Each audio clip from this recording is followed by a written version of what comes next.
want to say good evening to everybody and welcome.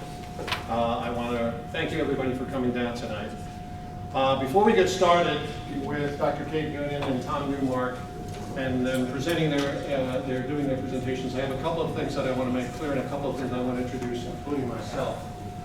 First, we have a two-part program here. There are two segments to it. The first one is a presentation. It is not interactive.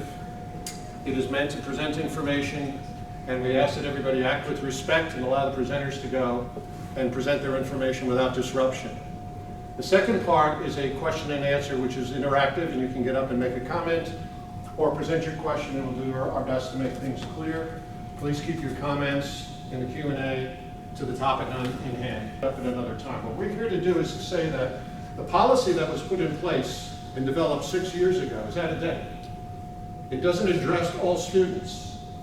It talks about gender nonconforming and transgender students, which make up a small population of the students, but it doesn't talk to the other majority of the students and the impact of the policy on them. And the impacts are pretty big.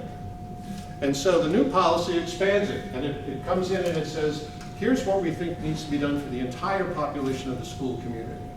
And I'm not going to go into them. I could, maybe in the Q&A I can expand on what I just said. But when they say that we're against policy 443, what we're really saying is that policy 443 is out of date, and it needs to be updated to include the entire student body and the impacts that policy 443 now has on that student body. So let me go ahead and get things started. I'm going to introduce Dr. Kate Goonan. Kate is a graduate of the University of California, Davis School of Medicine, and she completed her internship at the Massachusetts General Hospital in Boston. Kate has spent much of her career as an expert in healthcare quality and evidence-based medical policy.